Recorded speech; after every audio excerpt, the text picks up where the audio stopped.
How have you been? I asked, after the silence was growing unbearable. I've been good, was all he said, and gave his undivided attention to his phone. I tried to do the same, but it was impossible not to look at him after all these years. We'd met when we were just boys, and he had grown into a man. A seriously sexy, smoking hot man. His black hair was curled and short, and his eyebrows were as thick as you'd expect a Greek American to have. They framed his square face in an image of an Adonis.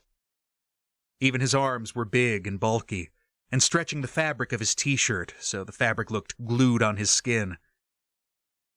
My mind flashed back to college, when we used to hold each other in bed and tell our wildest dreams. That seemed like a lifetime ago. And even so, now more than ever, I wanted those big, strong arms to take me and never let me go. I needed to snap out of it. We hadn't been together in millennia. There was definitely no reason for me to open old wounds. Melody arrived with our food and shook me out of my nostalgia as both of us started devouring the contents of the plate in front of us.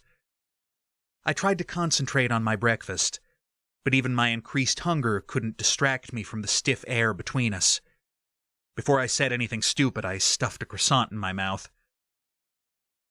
The ambient music in the restaurant became more prominent the quieter we stayed. The laughter and chatter from the tables next to us were becoming louder and more deafening, until it was all I could hear. I was tempted to take my plate to my room, but I wasn't going to give up so easily. I wasn't a quitter. If I was, I wouldn't have the career I had today. I heard about your band, I said. I'm sorry to hear you guys broke up. I'm not, Leo said, without looking at me. Were things not very good between you guys? I was under the impression that you all are close friends. Were. I see, I said. Well, at least you made a name for yourself. Leo stopped eating, put his fork down, and looked at me. What's that supposed to mean? You don't need to patronize me, he said. I wasn't. You think you're someone just because you make some stupid movies? Who the hell do you think you are to act all high and mighty, as if you're taking pity on me? I have a name. I had a name even before the band. At least I didn't sell out, Leo shouted. My jaw dropped open. I looked at the other tables, shaking my head in disbelief.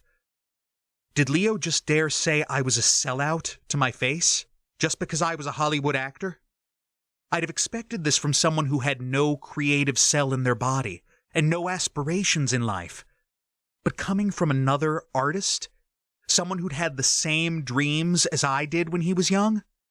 And where on earth had all of that come from? Was this what I was going to get for trying to be nice? A sellout? You mean to say that making a living out of my dream job is selling out?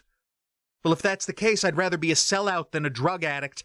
Or are you a drunk this month? Sorry, I can't quite keep up, I shouted too. You fucking asshole, Leo replied, dropped his fork on the table, pushed his chair away, and stormed out of the restaurant. As soon as I said it, I regretted it. I didn't even mean any of it. Leo didn't deserve that. But I wasn't going to sit there and take abuse from him without retaliating. If Leo hadn't been such an ass himself, I'd never have said it. I had to apologize. It was the least I could do. But before I did, I'd have to let Leo calm down first. And while I was at it, I had to calm down myself, too. My hand hung limply over the plate, and I let the croissant take a dive. After everything, it tasted bitter and inedible. Is everything all right, Dawson? Melody came over and said in a whisper. I turned to her and smiled. Couldn't be better, I sighed.